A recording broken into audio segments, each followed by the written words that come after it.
여러분은 이 어린 시절에 별명이 있으셨습니까? 저도 생각해 보니까 몇 가지 생각나는 게 있어요. 뭐 별명은 많지 않았지만은 이제 성이 신씨니까 신발장 애들이 그렇게 많이 불렀던 것도 있고, 좀 이제 고등학교 가서는 뭐 한석규 목소리 닮았다 해서 한석규라고 부르기도 하고, 뭐 잔이윤의 옆모습을 닮았다 해서 잔이윤 이렇게 불렀기도 했습니다. 잔이윤 아세요? 네, 저희 고등학교 선배님이신데 하여튼간 뭐 그런 별명이 있었던 것 같아요. 근데 뭐 많지는 않았습니다. 이 하나님을 우리가 부르는 이 별칭도 여러 가지가 있죠. 위대하신 하나님, 또 뭐 광대하신 하나님, 또 뭐 전지전능하신 하나님, 또 무소부재하신 하나님, 선하신 하나님, 의로우신 하나님, 뭐 신실하신 하나님, 이렇게 우리가 부르기도 합니다. 오늘 우리가 살펴볼 하나님의 별칭은 이 전능하신 하나님입니다. 구약 성경에서 전능하신 하나님이라고 부를 때는 하나님께서 원하시는 것을, 모든 것을 하실 수 있는 분이다라고 그런 뜻으로 우리가 부르는 것이죠. 보통 구약에서는 이 전능하신 하나님을 엘샤다이라고 부릅니다. 불가능이 없으신 하나님을 뜻하고 있는 것입니다. 또 전능하신 하나님은 자유로우신 하나님입니다. 그래서 본인의 뜻에 따라서 모든 것을 결정하시고 행동하시는 하나님이에요. 그래서 그 누구도 하나님을 강요할 수가 없습니다. 또 어떤 영향도 미칠 수가 없는 것이죠. 하나님의 그 자유로운 뜻대로 행하시는 분이 바로 전능하신 하나님이십니다. 한 아이가 아버지와 함께 징검다리를 건너고 있었습니다. 아버지는 아들에게 내 손을 놓지 말아라 라고 말을 했어요. 아이는 아버지의 손을 있는 힘을 다해서 꽉 잡으려고 하다가 그만 균형을 잃고 넘어질 뻔했습니다. 아버지는 아들을 꽉 붙잡으면서 이렇게 얘기했습니다. 네가 나를 붙잡는 게 중요한 게 아니고 내가 너를 꽉 붙잡는 게 중요하단다. 여러분, 우리는 하나님을 붙잡으려고 하지만은 흔들리고 넘어지기도 합니다. 그러나 우리의 구원과 삶은 우리가 하나님을 얼마나 꽉 붙잡느냐에 달려있지 않습니다. 전능하신 하나님께서 우리의 삶을 붙들어 주셔야 됩니다. 우리의 구원을 붙잡아 주셔야지만 되는 것이죠. 오늘 이사야는 한 아기가 우리에게 오게 된다고 말하고 있습니다. 근데 이 아기는 우리의 삶을 붙들어 주시는, 우리의 구원을 붙들어 주시는 전능하신 하나님이라고 소개하고 있는 것이죠. 그렇다면 구약에 나타난 이 전능하신 하나님과 예수님은 어떤 관계가 있을까요? 물론 삼위일체 하나님이시기 때문에 밀접한 관련을 갖고 있죠. 이 대답이 오늘 요한복음에 담겨 있습니다. 요한복음 20장 28절에 보면 도마가 대답하여 이르되 나의 주님이시요 나의 하나님이시니이다. 도마는 예수님이 부활하시고 첫 번째 나타났을 때 그 자리에 없었습니다. 그래서 제자들에게 이렇게 얘기했어요. 예수님의 그 손에 내가 손가락을 넣어보고 그 창자국에 내가 허리에 손을 만져봐야만 믿겠다. 두 번째로 예수님이 다시 나타나셨을 때 도마가 부활하신 예수님을 만나게 됩니다. 그러면서 이렇게 고백하죠. 나의 주님이십니다. 나의 하나님이십니다. 여러분, 그렇습니다. 예수님은 하나님이십니다. 예수님은 전능하신 하나님이신 것입니다. 예수님의 권위와 권세는 로마 제국이 준 것이 아니라 하나님께서 주신 것입니다.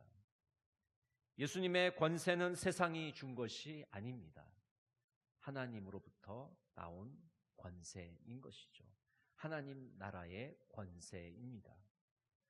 오늘 우리가 첫 번째로 살펴볼 것은 전능하신 하나님이신 예수님은 바로 생명의 주인이 되신다는 겁니다. 우리에게 생명을 주신 분이라고 말씀하고 있습니다. 우리 요한복음 10장 10절을 한번 같이 읽겠습니다. 도둑이 오는 것은 도둑질하고 죽이고 멸망시키려는 것뿐이요 내가 온 것은 양으로 생명을 얻게 하고 더 풍성히 얻게 하려는 것이라. 메시 성경은 이렇게 번역하고 있습니다. 도둑은 오직 훔치고 죽이고 멸망시키려고 올 뿐이다. 내가 온 것은 양들로 참되고 영원한 생명을 얻게 하고 그들이 꿈꾸던 것보다 더 나은 삶을 얻게 하려는 것이다. 여러분, 저는 이 요한복음 10장 10절 말씀을 학생 때 정말 갑옷처럼 가슴에 새기면서 살았습니다. 그 당시 집안 형편이 좀 어려워지니까 너무나도 낙심하고 실망을 했을 때예요. 근데 이 요한복음 10장 10절의 말씀을 이 가슴에 품고 기도하면서 용기와 희망을 가졌습니다. 생명을 얻게 하고 더 풍성케 하리라.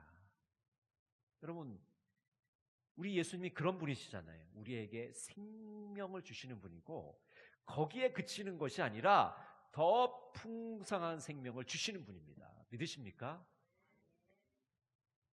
우리가 꿈꾸는 것보다 더 나은 삶을 살게 하시는 거예요. 우리가 예상하는 것보다 그것을 넘어선 더 놀라운 삶을 살게 하시는 분이 바로 예수님이십니다. 그분이 바로 생명의 주인이시고 우리에게 생명을 주시는 분 아니겠습니까? 마가복음 1장에 보면 예수님께서 안식일에 회당에 들어가십니다. 마침 회당에 귀신 들린 자가 있었어요. 그래서 예수님이 그 귀신을 꾸짖으시며 내쫓으십니다. 지금까지 온전하게 살지 못했던 이 귀신 들린 자가 이제 예수님을 통해서 새로운 생명을 공급받고 새로운 삶을 살게 되었습니다. 전능하신 하나님을 만나게 된 것이죠. 시편 103편 3절부터 5절은 이렇게 말씀합니다. 주님은 너의 모든 죄를 용서해 주시는 분, 모든 병을 고쳐 주시는 분, 생명을 파멸해서 속량해 주시는 분, 사랑과 자비로 단장하여 주시는 분, 평생을 좋은 것으로 흡족히 채워 주시는 분, 내 젊음을 독수리처럼 늘 새롭게 해주시는 분이시다. 여러분, 우리가 믿는 예수님 어떤 분입니까? 죄를 용서해 주시는 분이에요. 여러분, 좀 전에 죄 고백하셨죠? 그냥 여러분 습관적으로 하신 겁니까? 예배 시간 됐으니까 하는 겁니까? 아니에요. 우리의 죄를 고백할 때, 회개할 때 주님은 우리의 죄를 용서해 주십니다. 우리의 병을 고쳐주십니다. 파멸해서 우리를 건져주십니다. 좋은 것으로 우리의 삶을 채워주시는 분이 바로 우리가 믿는 예수님이십니다. 어느 시골교회에서 있었던 일입니다. 한 집사님의 아들이 갑작스런 사고로 의식을 잃고 병원에 실려가게 되었습니다. 그런데 의사는 고개를 가로저으면서 이렇게 말하는 것입니다. 가족분들, 마음의 준비를 하십시오. 저희는 여기까지입니다. 그 말을 들은 집사님의 마음은 산산이 부서지기 시작했습니다. 세상이 한순간에 무너져 내리는 듯 했습니다. 아무 말도 할 수가 없었어요. 떨리는 손으로 성경책을 붙잡고 병원 복도 바닥에 무릎을 꿇었습니다. 주님, 이 아이의 생명은 제 것이 아니라 주님의 것입니다. 제발 좀 살려주십시오. 간절히 기도하는 그 집사님의 기도는 영원 깊은 곳에서 울려나는 외침이었습니다. 그런데 놀라운 일이 일어나게 됩니다. 의사가 알 수 없다는 표정으로 이렇게 말하는 것입니다. 정말 의학적으로는 설명할 수 없는 일이 일어났습니다. 불가능이 가능으로 바뀌었습니다. 집사님의 아들이 의식을 되찾게 되었습니다. 그리고 정상적으로 회복되기 시작했습니다. 집사님은 이렇게 고백했습니다. 이 일을 통해서 제가 분명히 깨닫게 되었습니다. 우리의 생명을 붙잡고 있는 분은 저도 아니고 의사도 아니고 바로 주님이십니다. 예수님께서 우리의 생명을 붙잡고 계시는 것을 깨닫게 되었습니다. 여러분, 예수님은 우리에게 생명을 주시는 분입니다. 더 풍성케 하시는 분입니다. 새로운 생명을 창조하시고 그 생명을 우리에게 주시는 분, 그분 예수 그리스도를 온전히 의지하시는 여러분 모두가 되시기를 간절히 바랍니다. 두 번째는 예수님은 우리의 삶을 새롭게 창조하십니다. 성령님을 보내셔서 우리에게 새 마음을 주십니다. 새 영을 부어주십니다. 새 질서를 부어주십니다. 무너진 인생을 다시 세우십니다. 어떤 유명한 도예가가 있었습니다. 보통 우리가 도예가라고 생각하면 작품이 잘못됐을 때는 망치로 깨버리잖아요. 그렇죠? 도자기를. 근데 이 도예가는 완전 반대예요. 조금 흠이 있고 금이 간 도자기들을 다시 빚는 그런 도예가였습니다. 그리고 부서지고 깨어진 도자기들이 있으면 아름답게 예술 작품으로 다시 만드는 그런 도예가였습니다. 일본에 보면은 이 금박 기술이라는 게 있는데, 여기 도자기에 금이 가게 되면 그 금간 자리에다가 금가루를 채워 넣습니다. 근데 여러분, 그냥 금가루만 채워 넣으면 보기가 싫잖아요. 그 부분을 아주 아름답게 예술적으로 이렇게 문양을 내요. 그러니까 처음 보는 사람은 이게 깨어진 도자기인지 금이 있는 도자기인지 모릅니다. 원래부터 이렇게 아름다운 문양이 있는 것으로 보이는 것이죠. 그래서 이 도예가도 이 금박 기술을 적용해서 그 금이 간 자리에 금가루를 채워서 아름다운 작품으로 재탄생하게 만들었습니다. 여러분, 예수님은 죄로 깨어진 우리를 버리지 않으십니다. 부서진 조각을 그대로 사용하셔서 예수님의 피로 금가루를 채우듯이 아름다운 예술 작품으로 재탄생시켜 주시는 것입니다. 예수님은 우리 인생을 단순히 수리하시고 보완하시는 분이 아니라 새롭게 창조하시는 분입니다. 무너진 인생을 다시 세우시는 분이십니다. 무너진 인생을 다시 세우실 뿐 아니라 무너진 공동체도 다시 세우십니다. 어떤 교회가 심각한 갈등으로 흩어질 위기에 처해 있었습니다. 성도들은 서로를 비난하고 예배 시간은 매우 무거웠습니다. 그러던 어느 수요 예배에서 말씀이 선포된 직후에 회개의 영이 성도들에게 임하기 시작했습니다. 한 사람이 회개하고 또 한 사람이 회개하고 성도들은 서로에게 회개를 하기 시작했습니다. 형제님, 제가 잘못했습니다. 자매님, 저를 용서해 주십시오. 그날 이후 교회는 이전과 완전히 다른 모습으로 변화하기 시작했습니다. 기도가 회복되기 시작했습니다. 성김이 살아나기 시작했습니다. 예배의 기쁨이 넘치기 시작했습니다. 그래서 성도는 이렇게 고백합니다. 우리 교회가 정말 새로워졌습니다. 새롭게 탄생했습니다. 분위기만 변화된 것이 아니라 하나님의 새 창조의 역사가 그 교회에 나타나게 된 것입니다. 전능하신 하나님이신 예수님께서는 이렇게 무너진 인생을 다시 세우시고 무너진 공동체를 다시 세우시는 분입니다. 여러분, 우리의 삶을 새롭게 창조하시는 예수 그리스도를 온전히 의지하시는 여러분 모두가 되시기를 간절히 바랍니다. 세 번째는 예수님은 우리의 삶을 통치하십니다. 우리 계시록 19장 6절 같이 한번 읽어볼까요? 또 내가 들으니 허다한 무리의 음성과도 같고 많은 물소리와도 같고 큰 우레소리와도 같은 소리로 이르되 할렐루야, 주 우리 하나님 곧 전능하신 이가 통치하시도다. 전능하신 하나님이신 예수님은 우리의 삶을 다스리십니다. 우리의 삶을 통치하십니다. 구체적인 삶의 현장에 개입하십니다. 여러분, 혹시 월요일부터 토요일까지는 예수님과 아무런 관련이 없이 살다가 주일날 요 1시간 와서 예배 드리면 내가 예수님과 밀접한 관계가 생기게 되고 내가 천국 가는데 아무런 문제가 없겠다 이렇게 생각하는 분 계십니까? 아니에요. 주일이든 평일이든 우리의 모든 삶은 주님의 통치를 받고 있는 겁니다. 주님의 다스림을 받고 있는 겁니다. 24시간 내내 내가 생각하는 것, 내가 행동하는 것, 내가 말하는 것, 내가 삶을 살아가는 그 모든 것이 주님 앞에 다 드러나 있어요. 주님과 관계없이 살 수 없습니다.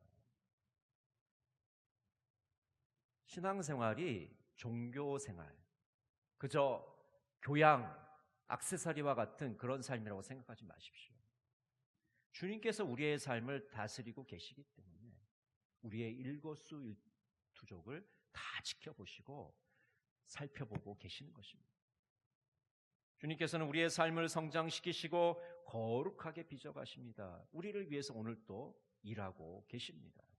하나님의 백성들을 강하게 붙들고 계신 것입니다.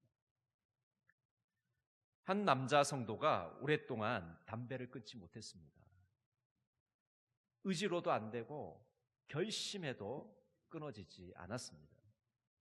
그런데 어느 날 예배 중에 마음 깊은 곳에서 이런 음성이 들려왔습니다. 너 이제 그만하자. 한번 따라해 보실까요? 너 이제 그만하자.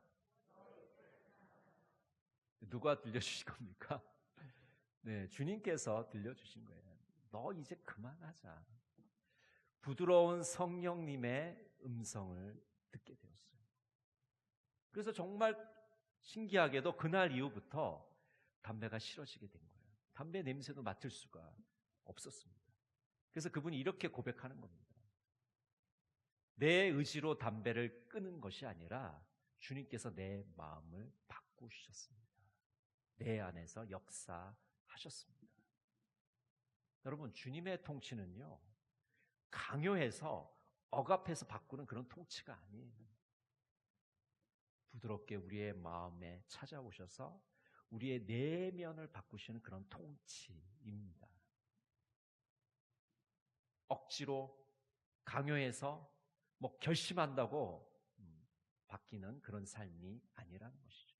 성령님께서 부드럽게 우리 비둘기처럼 찾아오셔서 우리의 삶을 변화시켜 나가는 겁니다. 여러분, 빈수레가 요란하다고 그러죠. 안에 든 것이 없는 사람일수록 자꾸 소리를 크게 냅니다. 그러나 안에 꽉 차 있는 사람은 소리가 나지가 않아요. 왜? 안에가 충만한데 뭔 소리가 날 필요가 있어요. 조곤조곤 말해도 다 들리지 않겠습니까? 그래서 예수님의 통치는 평강의 통치로 나타납니다. 샬롬의 통치로 나타나게 되는 것이죠. 마가복음 4장에 보면 제자들과 예수님이 이 갈릴리 바다를 건너가다가 광풍을 만나게 되죠. 배 안에 물이 차기 시작하고 배가 금방이라도 가라앉을 그런 위기를 당하게 됩니다. 근데 예수님은 지금 주무시고 계시는 거예요. 그래서 제자들이 급히 예수님을 깨웠습니다. 그래서 예수님이 일어나셔서 바람과 바다를 꾸짖으시잖아요. 그러니까 바람이 잔잔해지고 물결이 그치게 됩니다. 바람과 바다가 예수님께 순종하는 그런 모습을 보이게 되는 것이죠. 여러분의 삶에 지금 광풍이 불고 있습니까? 금방이라도 배가 침몰할 것 같은 그런 삶의 위기를 겪고 계십니까? 바다를 잔잔케 하시는 예수님을 온전히 의지하시길 바랍니다. 바람과 바다를 잔잔케 하신 그 예수님께서 우리 인생의 광풍을, 인생의 파도를 잔잔케 해주실 줄로 믿습니다. 우리에게 진정한 평안을 선물로 주실 것입니다. 밤마다 불안 때문에, 두려움 때문에, 걱정 때문에 잠을 못 이루시는 분이 계십니까? 삶의 무게로 인해서 마음속에 걱정과 근심으로 인생의 무게에 짓눌려 계시는 분이 계십니까? 주님께서 주시는 그 진정한 평안을 맛보시기를 바랍니다. 또 예수님의 통치는 진리의 통치입니다. 요한복음 18장 37절에 보면 이렇게 말씀합니다. 빌라도가 이르되 그러면 내가 왕이 아니냐? 예수께서 대답하시되 내 말과 같이 내가 왕이니라. 내가 이를 위하여 태어났으며 이를 위하여 세상에 왔나니 곧 진리에 대하여 증언하려 함이로라. 무릇 진리에 속한 자는 내 음성을 듣느니라 하신대. 빌라도 총독이 체포된 예수님을 신문하는 장면이죠. 예수님은 빌라도에게 내가 왕이다라고 이제 인정을 하십니다. 근데 예수님은 이 세상의 왕이 아니라 바로 진리의 왕이시라는 거죠. 하나님 나라의 왕이심을 말씀하고 있습니다. 진리의 왕이시기 때문에 예수님을 통해서 진리가 드러나게 됩니다. 진리가 나타나게 됩니다. 진리를 계시함으로 하나님의 나라가 만들어지게 되는 것이죠. 그래서 요한복음 14장 6절에서 예수님이 이렇게 말씀합니다. 예수께서 이르시되 내가 곧 길이요 진리요 생명이니 나로 말미암지 않고는 아버지께로 올 자가 없느니라. 그럼 어떻게 말씀하십니까? 내가 길이요 진리요 생명이다. 예수님이 진리라는 겁니다. 예수님을 통하지 않고는 진리에 이르지 못합니다. 진리를 알지 못합니다. 진리를 보지 못합니다. 진리를 받아들일 수가 없어요. 예수라는 그 길 외에는 우리가 진리에 이를 수 있는 방법이 하나도 없다고 말씀하고 있는 것이죠. 여러분, 진리이신 예수 그리스도를 붙잡으시기를 간절히 바랍니다. 우리는 전능하신 하나님을 증언하는 자들입니다. 사도행전 1장 8절에 보면 이렇게 말씀합니다.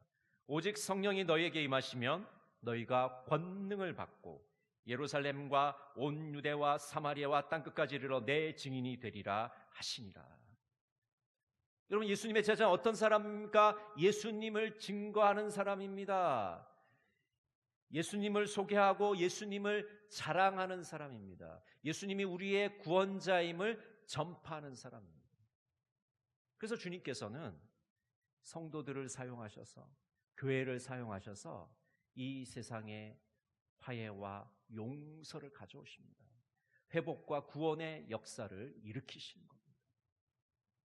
여러분, 이번 한 주간 전능하신 하나님이신 예수 그리스도를 통해서 참된 하나님의 은혜를 맛보시는 여러분 모두가 되시기를 간절히 바랍니다. 기도하겠습니다. 사랑의 하나님, 전능하신 하나님이신 예수님께서 저희를 붙잡아 주시기를 소망합니다. 생명의 주인께서 생명을 풍성하게 하여 주시옵소서. 새 창조의 역사가 우리 삶에 나타나게 하여 주시옵소서. 구체적으로 주님의 통치를 받게 하여 주시옵소서. 예수님의 이름으로 기도드립니다. 아멘.